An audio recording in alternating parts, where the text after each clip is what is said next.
Donc dans cette vidéo, on va apprendre la base des dénombrements. Alors on a un exercice, donc un code de carte bleue est composé de 4 chiffres. Combien existe-t-il de codes de carte bleue? Donc là je vais vous montrer une technique qui permet de répondre à quasiment toutes les questions sur le dénombrement. Alors, donc là par exemple, on a donc un code à 4 chiffres. Donc 1, 2, 3, 4, ok? Donc, combien on peut mettre de chiffres possibles? Donc, on peut mettre donc de 1 jusqu'à 9, donc 1, 2, 3, 4, 5, 6, 7, 8, 9, et le 0. Ce qui veut dire que pour le premier chiffre, j'ai 10 solutions, donc je vais mettre 10. Deuxième chiffre, j'ai encore 10 solutions. Troisième chiffre, 10 solutions. Et quatrième chiffre, 10 solutions. Ok, ce qui va faire donc 10 puissance 4.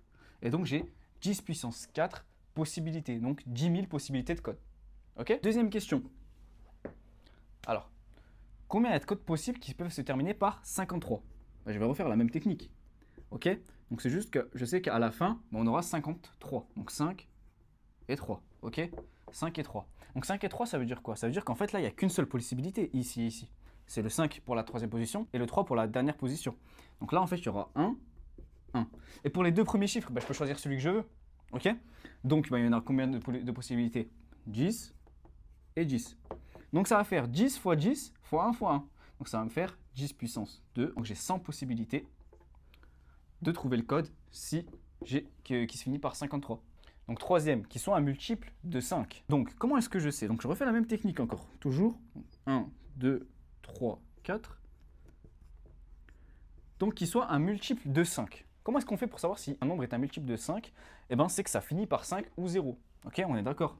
5 ou 0. Donc en fait là, ça va jouer que sur le dernier chiffre du nombre. Ok, donc 5 ou 0, il y a combien de possibilités? 2. Donc ici, je vais mettre 2. Et donc là, avant, en fait, je peux mettre tous les chiffres que je veux, ça ne va rien changer. Si le résultat est fini par 5 ou 0, mais en fait, il n'y a que deux possibilités à la fin. Donc là, je vais avoir donc 10, 10, 10. Donc ça va me faire 10 puissance 3 fois 2, ce qui va faire 20 puissance 3.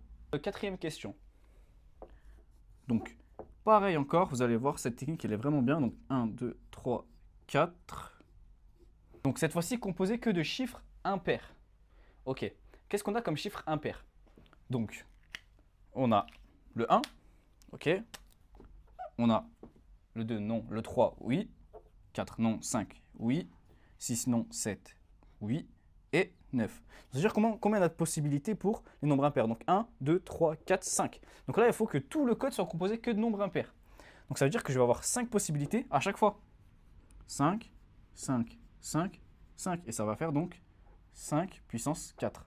Donc j'ai 5 puissance 4 possibilités d'avoir un code seulement avec des chiffres impairs. Ensuite, dernière question. Composé uniquement du même chiffre. Donc encore pareil, on va mettre nos 4 chiffres. Alors, donc cette fois-ci, c'est composé uniquement du même chiffre. Ça veut dire que je vais choisir un chiffre au début et il faudra que je mette le même partout. Vous êtes d'accord?